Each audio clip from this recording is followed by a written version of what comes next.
Um,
but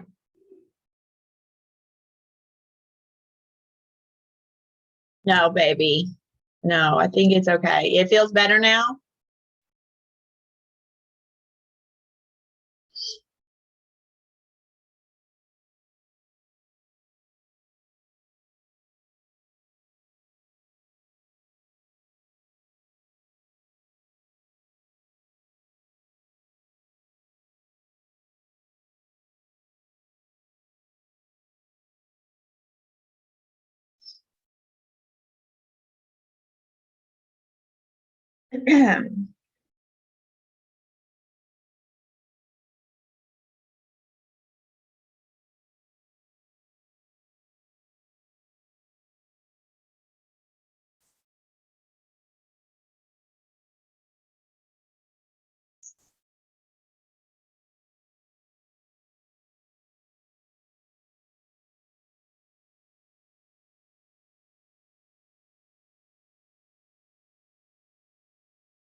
What's up, Jay?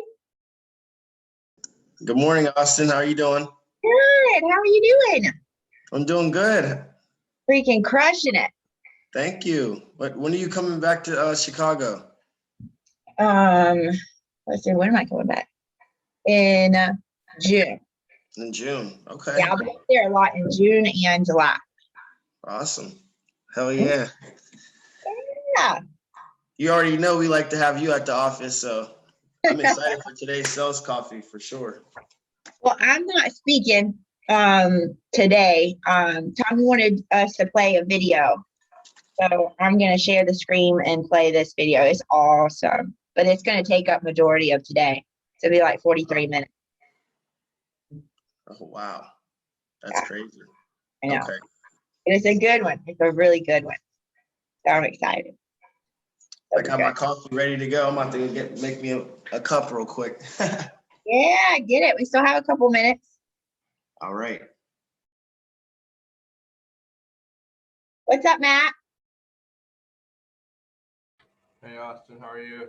Good. How you doing? I'm good. How's the family? Everybody doing good? Yeah, he's good, my boy. I'm gonna go grab him and have him chill with me in here. Oh. I'm gonna go get him real quick.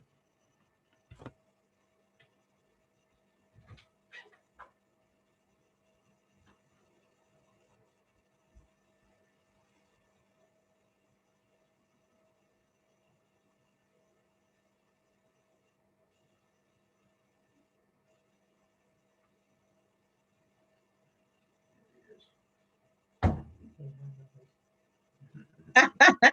so, hey, hello. Oh my gosh, he's so cute. Love the tie-dye. He turned 4 months yesterday, so Oh, he's a big boy.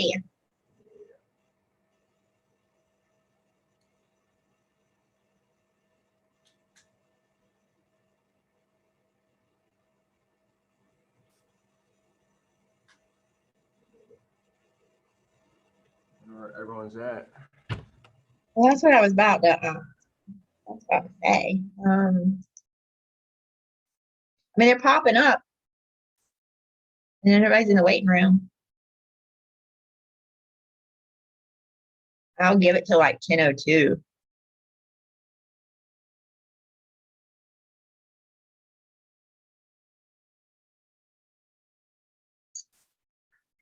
I got a stat schedule.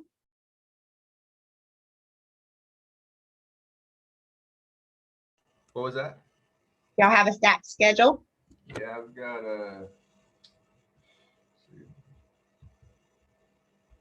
I've got 8 appointments over these next 2 days, 2 referrals, and then Sunday I've got 2 referrals, 2 leads. But I feel pretty good about Sunday.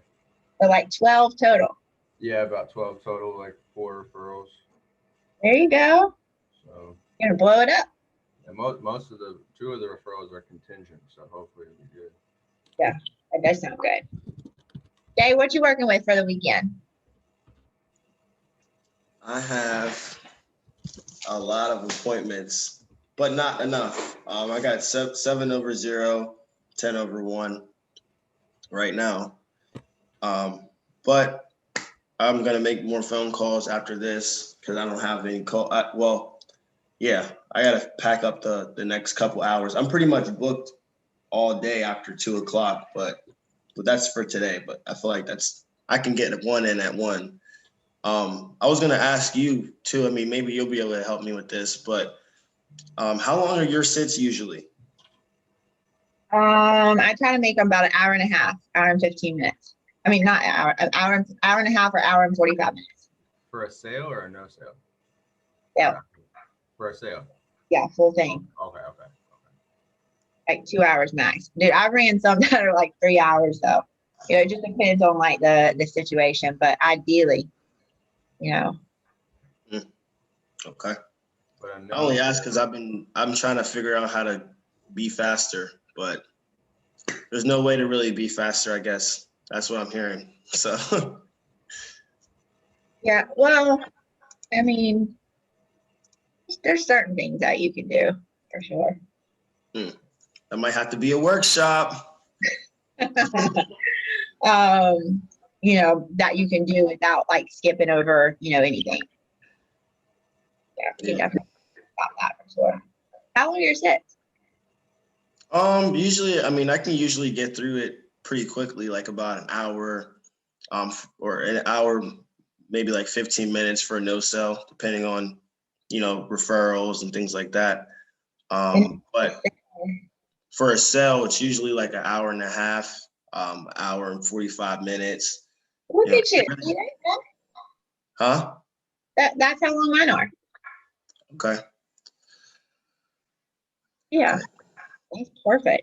Yeah, I don't think you can make it any shorter without leaving stuff out, you know? Right. Okay. Well, that's good to know. That's good to know. I'm gonna give it 2 minutes and then I'm shut it down and start.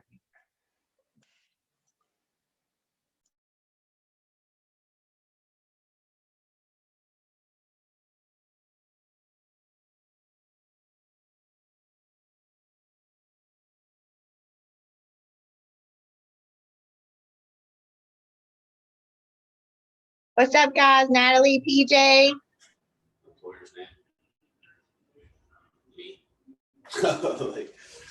Yeah, I'm trying to figure out why my cam's not on.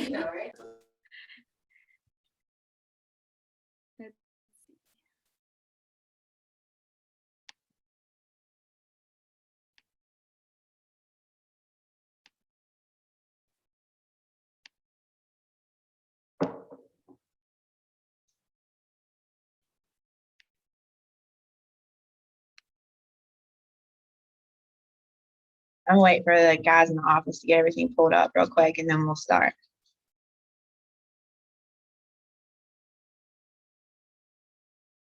Y'all shoot me a thumbs up when you're ready. I can see that I'm pulled up there.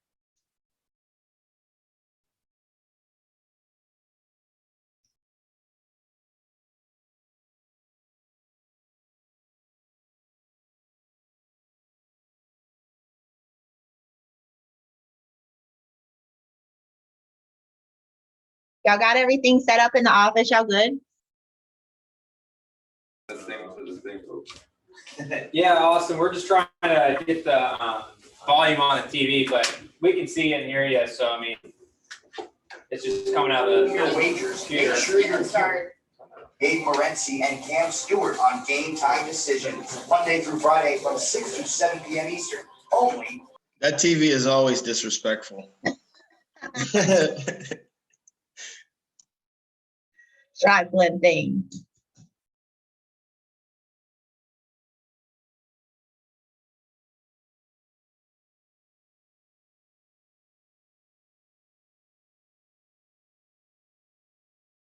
We're so good because the video is only 43 minutes. I say only 43 minutes.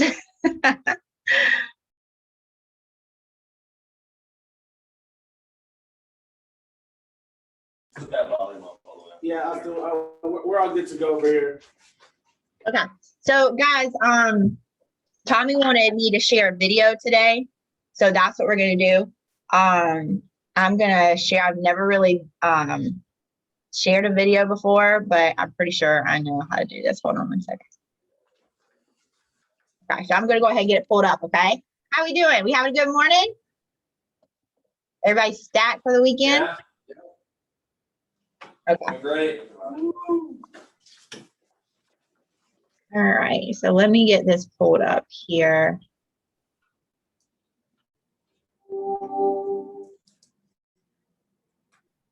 State even had some line movement in their favor, pushing them from -2 to -2.5 pregame. Didn't really matter. We had to spread the love on FanDuel, $345 on a $50 bet. Let's just look at the computer. Who cares? She's muted.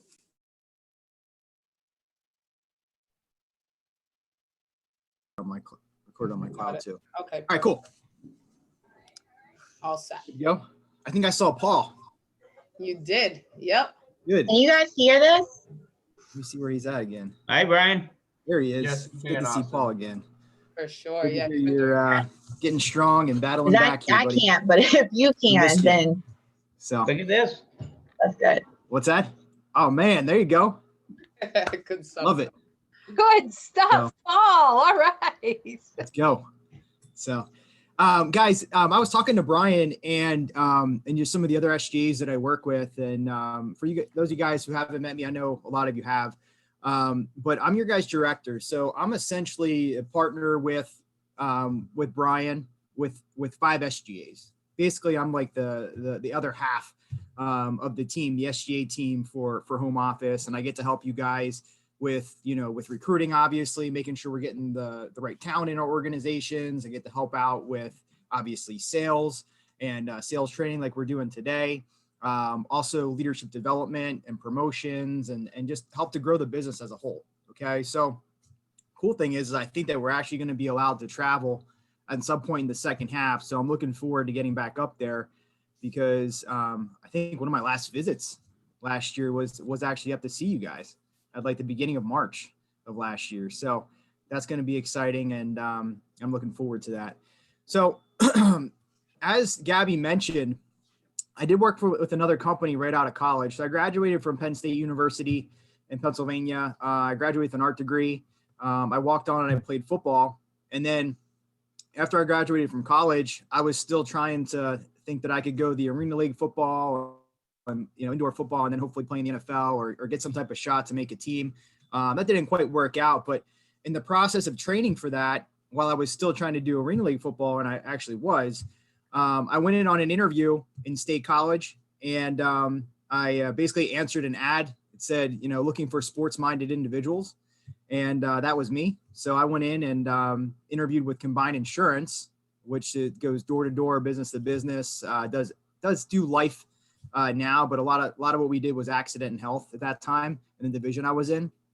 So got to go out on a field demonstration, saw somebody, make over $300 that day going on one call. And I was like, okay, cool. I can kind of, be competitive. I can make the money that I need to. I can, train in the morning and then go out and do my sales. And it seemed like it was a good fit for me. So when I took that opportunity, I never really thought that it was going to be what I did for the rest of my life and what I've been involved with for the last 14 years since then. But there was a lot of things that attracted to me the opportunity and continued to keep me involved and kept pulling me back to the opportunity. The first thing was just the opportunity in insurance, to be able to earn things like renewals, residual income, get paid for all the effort that I put in before. Sales, obviously many of us are here because, we probably think that at some point in time we've outworked other people in jobs and got paid the same. So if we came here and we outwork other people and we continue to go through this process, become a professional at what we do, then we're going to be able to earn more income than maybe somebody that's not willing to work as hard as us. Okay. That can definitely happen. And it will, if you put in the effort. And, just the competitive nature, being able to work with a team, being able to help people grow, being able to bring somebody in that's new and help them go through the process, just like a coach would in a sport, and see click for them, which is always fun. So that kind of kept me in it. And I was with American Income with Combined Insurance for almost 4 years. And then a close friend of mine, James Kiefer, who was a part of Arias Agencies with American Income, who had previously worked for the state of Pennsylvania, basically like fixing computers and printers and did IT work. He started with American Income in State College, and his first year made $134,000 in income. And I was like, what the heck? I'm one of the top producers in my region. I've broken all these records in my region with Combined Insurance, and the most that I've made is $104,000. I wonder what's going on there. So I went in for an interview in State College, got, excited about the leadership. That was really the first thing that kind of caught my attention. They had good products, just like Combined Insurance had good products. So that was kind of similar in some ways, but I saw just like how big people were thinking, not to make it materialistic, but, when I pulled up to the building and there was Mercedes-Benz and, BMWs and that type of thing, nothing against Nissans. I like Nissans. I love Jeeps. I'm a Jeep guy. So I've owned a ton of Jeeps. My wife thinks I'm obsessed, which I am, but, it's kind of a different mentality sometimes when somebody goes ahead and purchases a Mercedes or a BMW in sales, I'm just saying, okay, compared to a Nissan. Okay. And again, there's nothing wrong with a Nissan or reliable cars or a Jeep, because I love Jeeps, right? So don't get the wrong point there. What I'm saying is that they were just thinking bigger. They were living in the same region. Okay. But some people thought it was possible to go out there and build an agency and make $500,000 a year, or they had a leader that was making $1 million a year. And there was kind of like that level of opportunity as compared to, yeah, you can make 6 figures. You can build a really nice life for your family, all of those things. Okay. Both opportunities were great, but I got attracted to that because I saw people growing and doing more. And I felt like, hey, I kind of reached my lid at the other company in that scenario. Okay. So I ended up making the change. When I made the change, it was not a smooth change because I came in and I had success at Combined Insurance. So I thought it was just going to happen for me. And I didn't have to learn the script. I didn't have to do all of the basic things that you have to do, the fundamentals to have success. So the first 2 months I struggled really badly. I didn't write much business at all. I came in the company in June of 2011. So I've been here now for almost 10 years. And the first, 8 to 10 weeks did really bad. And it just wasn't doing well. So then what happened is I just kind of got to a point where I was like, all right, well, I need to focus. I need to get back out of this. What am I not doing? That's kind of what I started to take a look at. I kind of threw out the window what I knew from before with my past experiences. And I said, okay, well, what are the people that are having success doing? Let's start there. let's start to build out the fundamentals like we would for a sport. Okay. The technique. Okay. And then once I get that down, then I'm going to do exactly what I did at Combined Insurance, which was just to have massive action and massive activity and just have so much more activity than everybody else. And we'll see if this actually works. Okay. So I started coming in and working with James Kiefer in the evenings, started working on Sundays all along. 1 second, let me pin this so you guys can actually see me. Started to come in on Sundays and put in extra work with my manager. We were going through the presentation. We were going over other sales techniques. We were going over, just different ways to gain control and just mastered all the basics. And then what happened was the next 4 months remaining in the year, I went from having, I think, like $6,000 in business, 6,000 ALP in the first 8 to 10 weeks that I was here, to then going on and qualifying for convention, writing another 40 grand and starting to average at least 10 to 12,000 net a month. And then in year 2, my first full year with the company, calendar year with various agencies, I was the top agent in all various agencies. I did an Ironman triathlon, was training about 20 hours a week doing that, made President's Club. And at that time it set, a bunch of records for various agencies, which have now been, passed up and broken. So my point is that the stuff that I'm going to go over with you guys over the next 20 minutes, because I'm going to keep it to just going to 2:30 because I have a hard stop then, is going to be basic. Some of the stuff you may have already heard, but I want, even if you pick up and you start implementing today, when you guys are making presentations, you implement 2 or 3 things. I will send out an email. I'll send out a recording. I'll send out, a Word document so you can go back and work through all the things that I'm going to give you real quick. But even if you use 2 or 3 of them, you're going to start making more sales. And that's the whole object of what I'm going to cover today, is to help you guys stick to the basics, understand what's important with the presentation you have, and make more sales. Or if you want to look at it like this, protect more families. As you protect more families, you put yourself in a position to obviously do great things, build your brand, make more money for your family, and accomplish your mission, which is for us is really to be able to help make sure that when somebody dies, mom or dad passes away, there's food on the table, there's a roof over their family's head, there's still income coming into the house. The final expenses aren't going to be burdened onto the kids, down the road where everybody's got to come up with 30 grand together. Okay. So that's stuff I'm going to cover. And if you guys have questions down the road, we're going to do another workshop. James Kiefer, I mentioned, we actually set up for next Wednesday at 2:00. We're going to have James Kiefer do some training on some more advanced stuff that I think can really help everybody out. Make sure we understand. Him and I are going to do some training on cash value and also paid up insurance and how we can start to tie that into some of our sales too. Okay. So what I'm going to cover today is basics. So I will pull up a Word document. So please take notes because, it's definitely best live. But then you'll also have a recording and have the Word document to go back to. If you guys do have any questions as we go through this, then just go ahead and, if you need to come off of mute, go ahead and ask because I want this to be interactive. Okay. But I'm going to move pretty quickly now. Okay. Let me share this. All right. Can you guys see the Word document? Thumbs up. Okay, cool. All right. So the first thing I'm going to start off with for you guys is that we always have to start out with our mentality. I'm not going to get into any techniques. I'm not going to get into any verbiage or anything like that until we make sure that our mentality is right.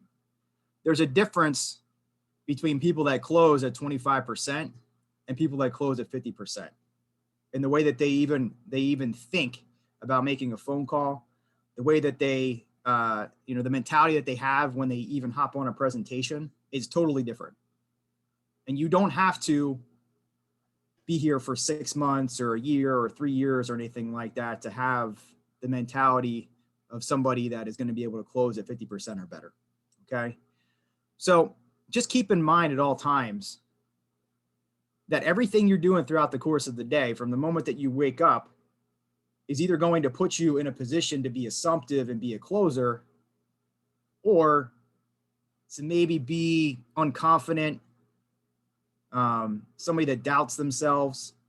And if you doubt yourself or you're unconfident, the people that you're sitting down with most likely are going to feel that. Okay. So what I want to try and do is give you guys some practices that you can use, even if it's not natural to you yet, to start to have the right mentality when you pick up the phone and hit send, when you hop on Zoom, when you hop out of bed, just some techniques that can start to help you guys start to create that mentality of a closer. Okay. There's nothing sleazy. There's nothing slimy about saying you're a closer. What does that mean in our business? If you're a closer, that means that you protect families. You get the job done. As an agent, our job is to go out there and protect people with life insurance and get them to enroll into our benefits. It's not to hand out no cost benefits. It's not to feel warm and fuzzy because you set an appointment and the person no shows you. Okay. Our job, we get paid and families are properly protected. When we get to the application, we fill it out. We make sure we did all the underwriting properly. So it's going to be issued properly for them. We set the right expectations. We get that account and routing number. And we make sure that they understand that this is for the rest of their life. So that when that day comes, the worst day of their family's life, there's going to be money there to help them, again, keep food on the table, keep a roof over their family's head. And ultimately, if it's, hopefully when they die down the road, take care of their final expenses. So there's no burden left behind. Okay. So the things that I want to make sure that we have in mind as we get on, Zoom calls today, tomorrow, the rest of this month and moving forward is these next three things. Okay. To start to create that mentality. The first thing is you have to be enthusiastic. Okay. Enthusiasm is excitement. It's belief. It's a transfer of belief. If you're somebody that gets on a Zoom call or gets on a phone call and you're just kind of monotone, you're scared, you're going, you're kind of just going through it slowly. You sound like the teacher. Most of you people probably don't know, have ever heard of the Wonder Years, but anybody remember the Wonder Years, that TV show? And there was like the science teacher or whatever he was. I just remember him being a teacher. It was like monotone and, it was, but look up the Wonder Years and look up the teacher. Okay. You'll get what I'm saying.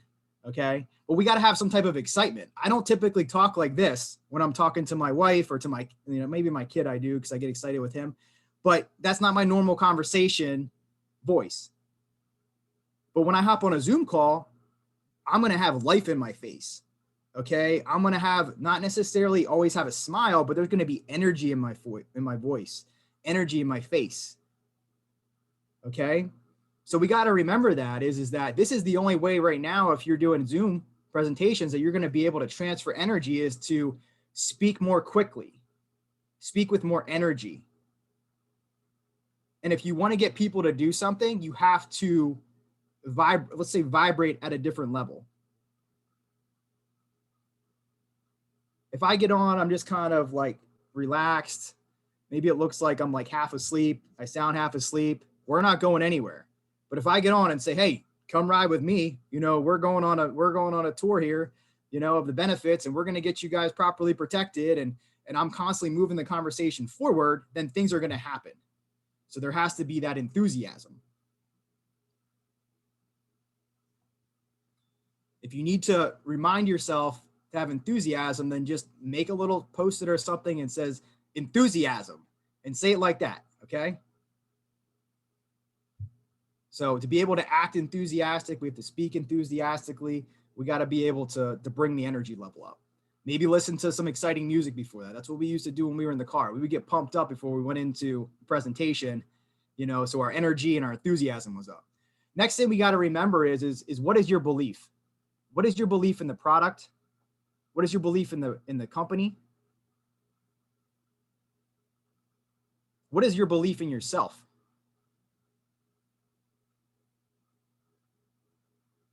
I put a little note here, but I would ask you guys, how much life insurance do you have? I have $1.8 million in life insurance, not including accidental death. Okay. Why do I have that?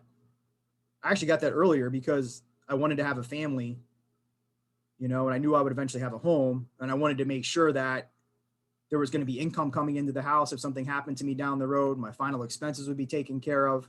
Want to be able to pay off a mortgage. Okay. My wife makes more money than me.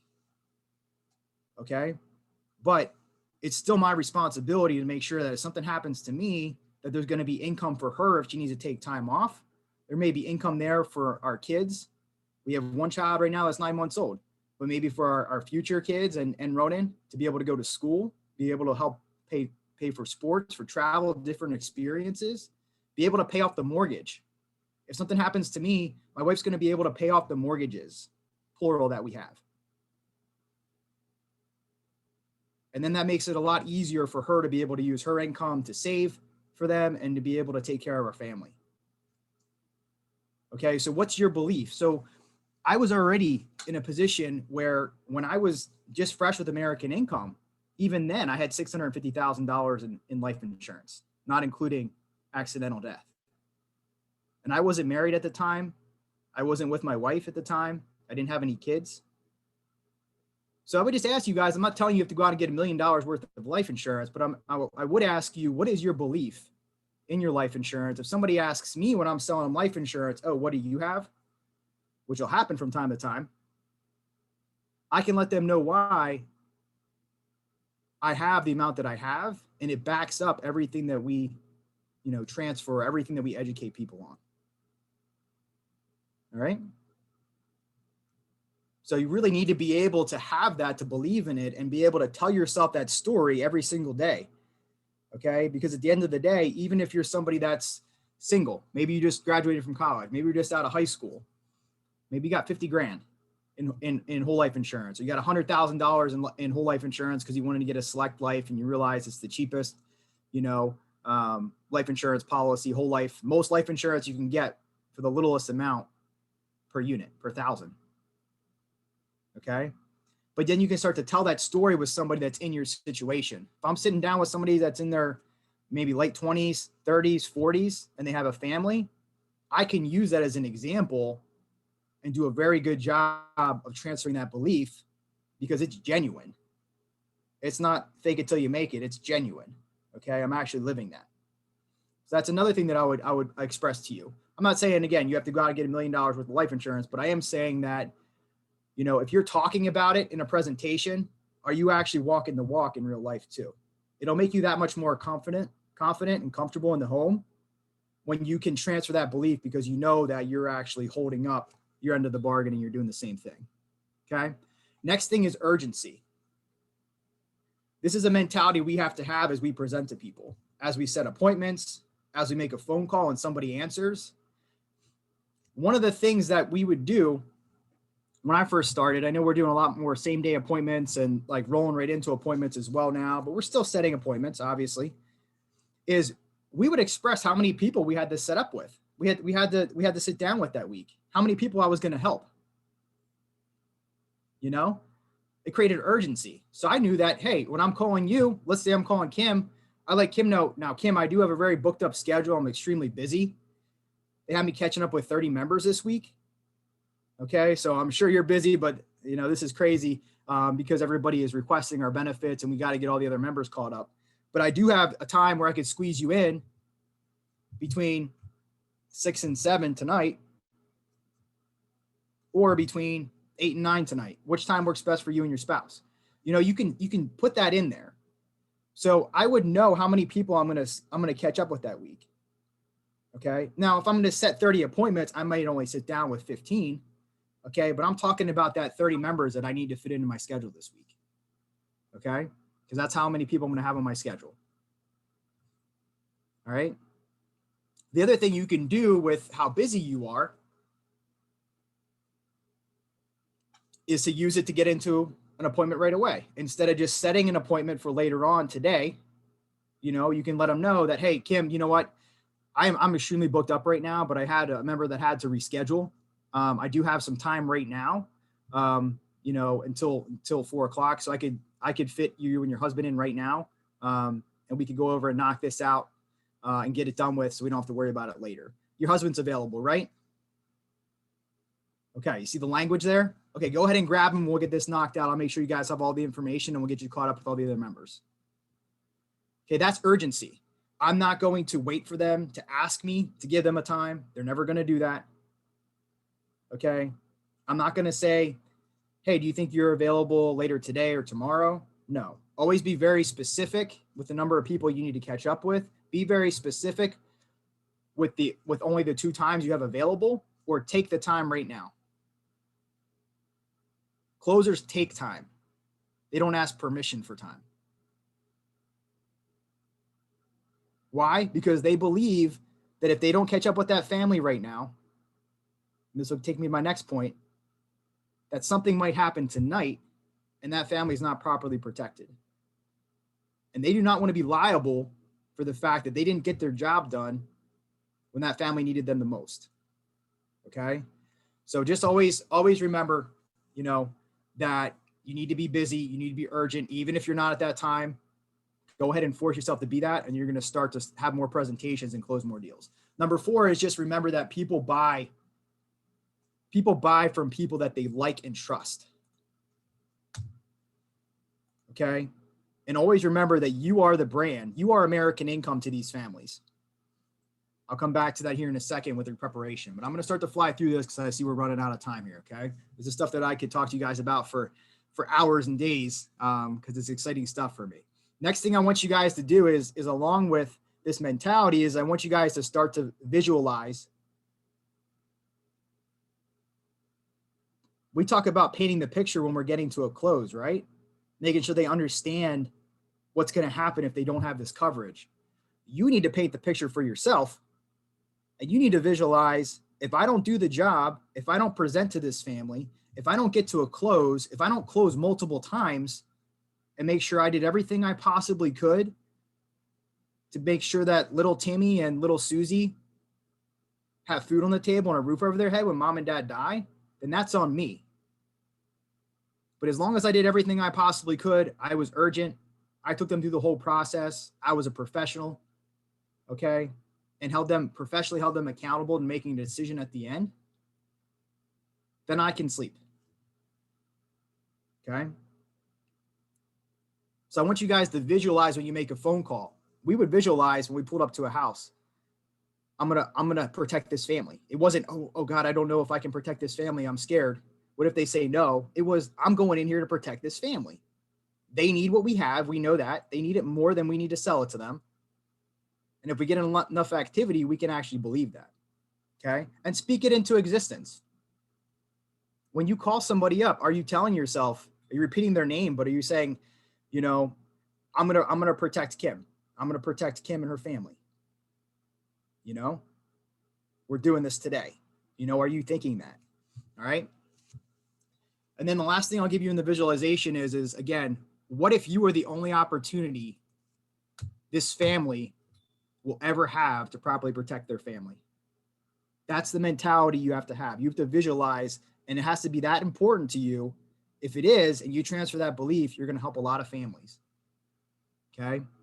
You're not going to do it in a pushy way. You're going to do it in an assumptive way, a confident way, and in a way where if you go ahead and you build proper rapport, they know where you're coming from. Okay. I'm going to skip over these next ones. The other thing that I'll leave you here with too, before I hop on to preparation and control, is one thing that I found very effective, that if you'll do this, it'll help you out immensely with your belief.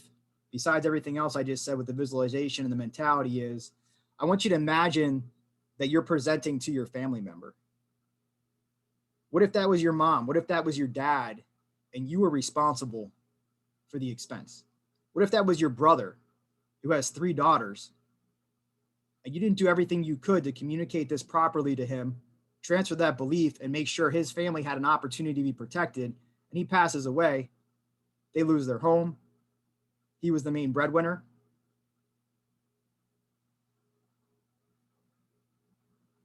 They have to move.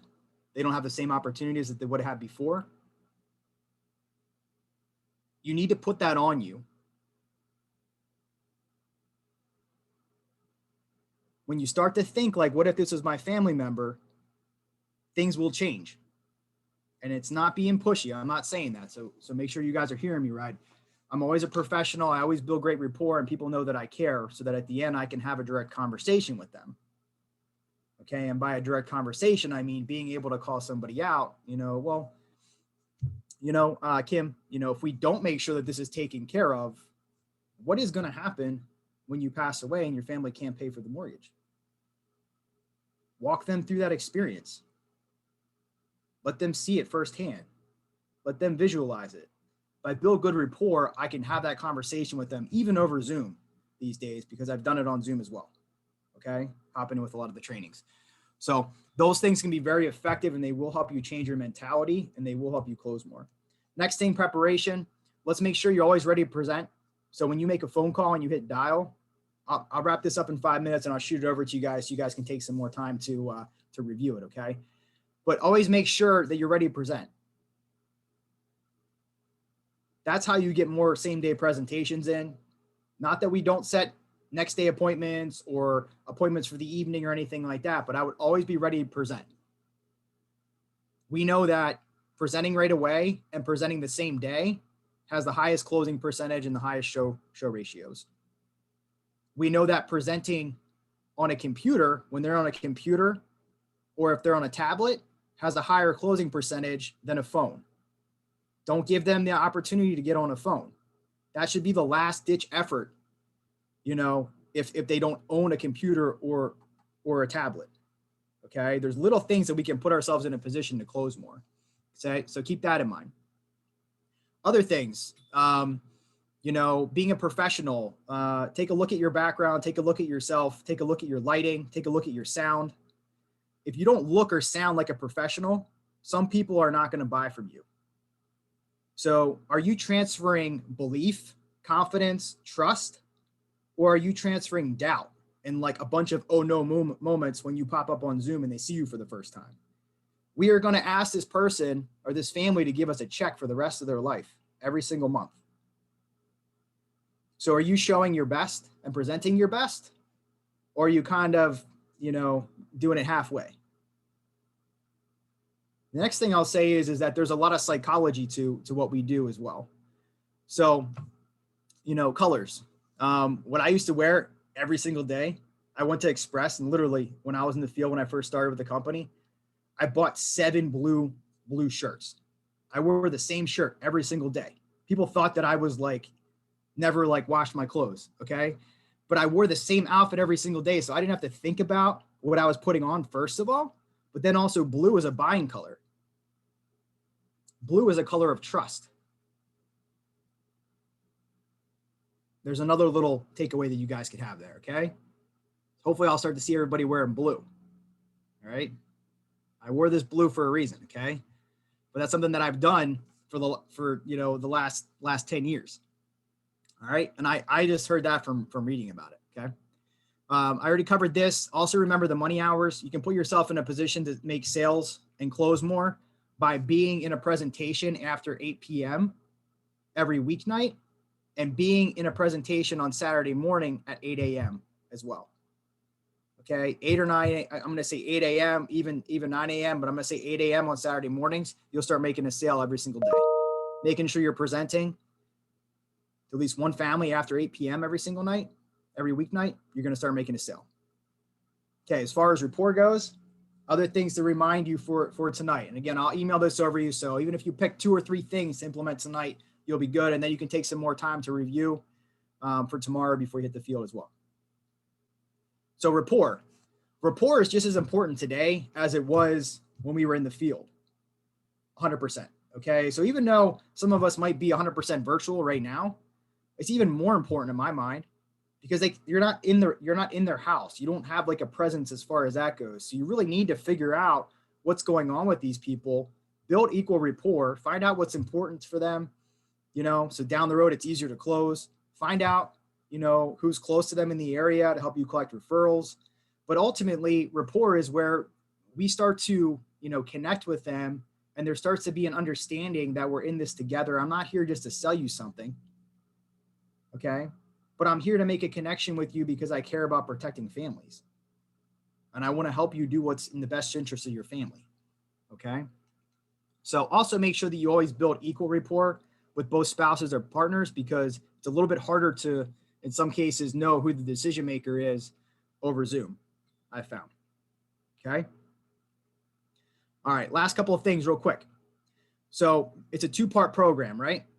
they have to understand that it's a two-part program. When you hop into the benefits and the presentation, don't ever skip that part. They need to understand the first part of the program.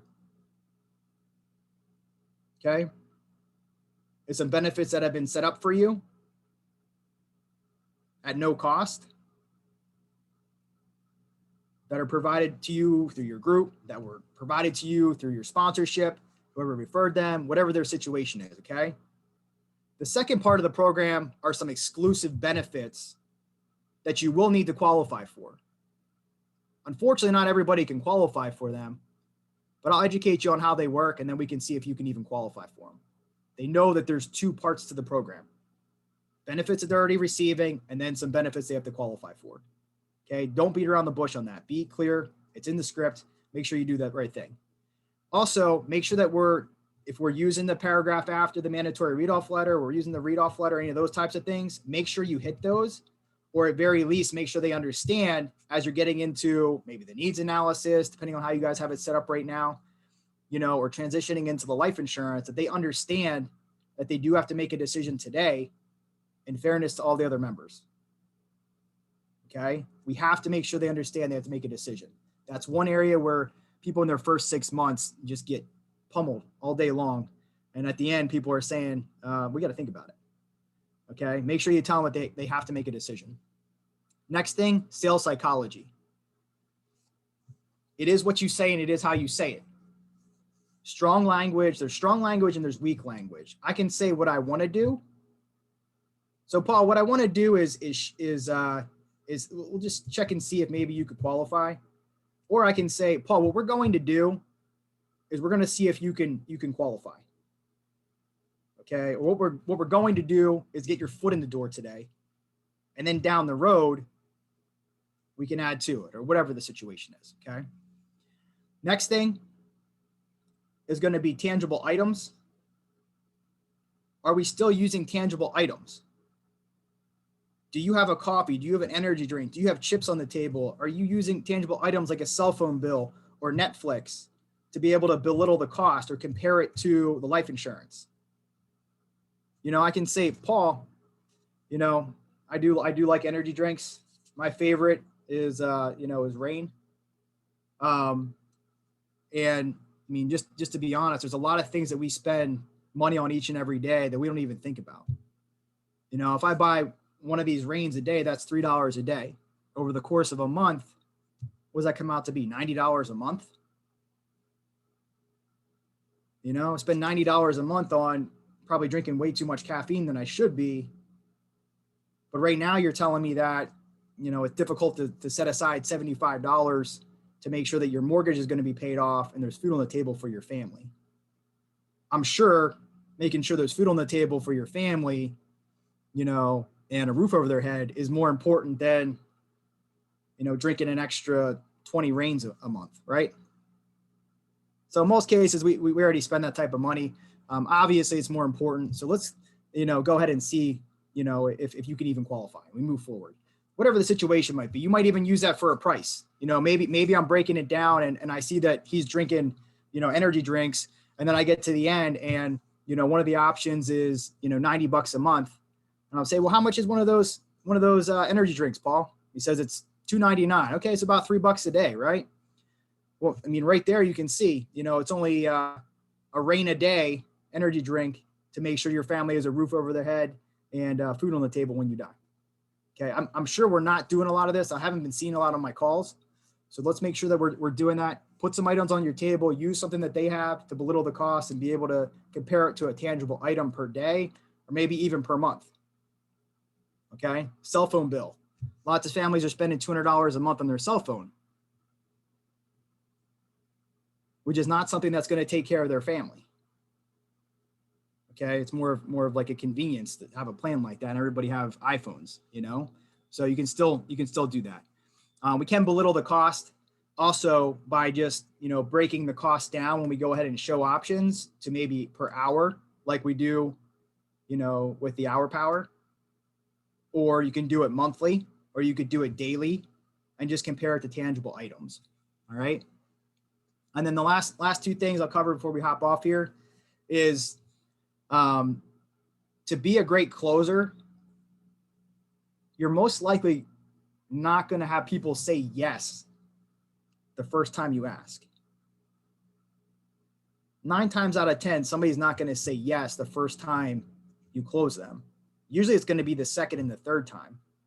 If you ever got to close somebody 10 times, probably a bad deal. You should probably walk away from that because they're going to cancel it and you're just kind of like steamrolled them, or they can't actually afford it and they're afraid to say that. But most good closers are going to close the person on the second or the third attempt.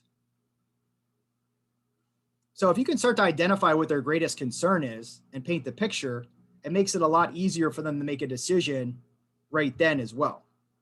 Instead of starting to think about, okay, how much do we want for final expense and income protection and mortgage protection and the child education and all this stuff? Not that that's bad, okay, because we want to get them protected in all those areas. That's best. But if you close somebody a couple of times, you need to identify what is most important to them. That's how you can come back and say, okay, well, Paul, you had mentioned that, your income was the most important to you and your family. So here's what we're going to do. I know we want to get everything set up here today. But since income protection is the thing that's most important to you, we're going to go ahead and see if you can qualify for the income protection. And then down the road, we can go ahead and address some of these other areas like mortgage protection and final expense. Okay. And then maybe I just circle back to that, close them on that, and then I roll into, recapping their health questions.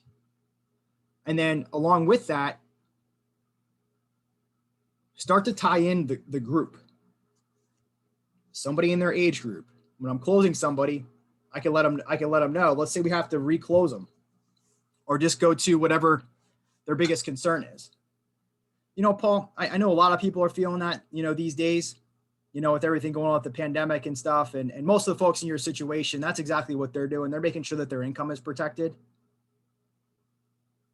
So let me show you a couple of different options, what everybody else is doing in your situation to make sure that that's taken care of today. Okay. And it's this type of language, what we're going to do today, urgency. We're not saying, hey, I want to protect you. I'm saying what we're going to do today. That's the type of urgency that we need.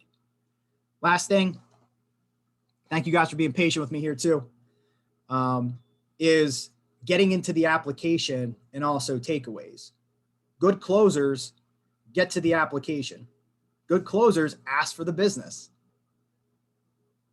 60% of no sales are because the salesperson never even offered, never even got to the close. So if you can start to be somebody that gets to a close with every single person that you talk to, you're going to start to sell more people. It's simple. Okay. The more people you actually ask to buy life insurance, which is getting to the close and doing the offer, the more sales you'll make. Okay.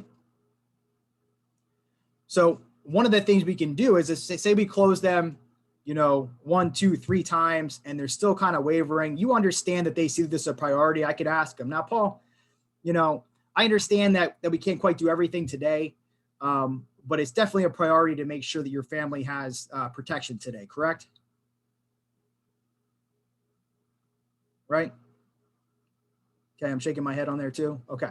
Or it doesn't even have to say today. It's definitely a priority to make sure that this is taken care of for your family, right? I get confirmation, okay?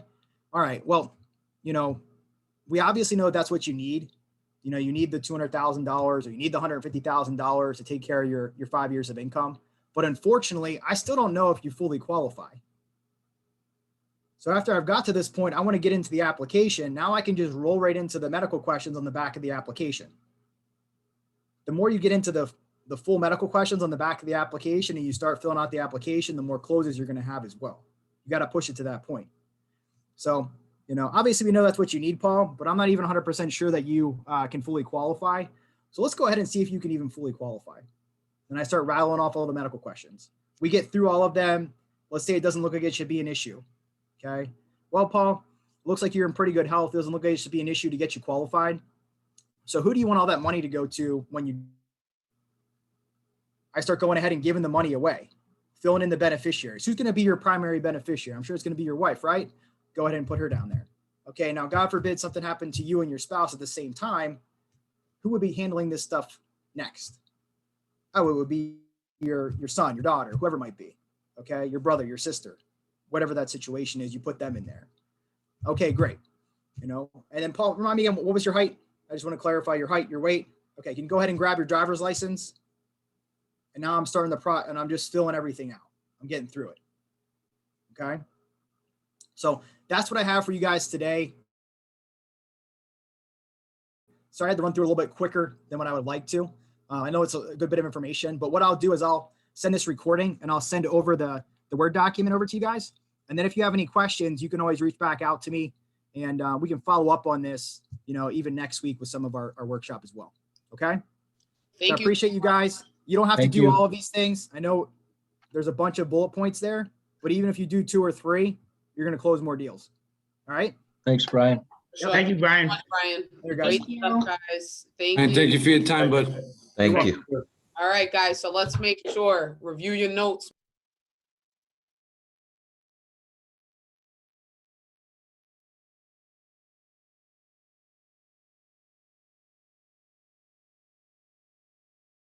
All right, guys, I think that's about it, what we have for today, but I hope that you took lots of notes. I hope that you thought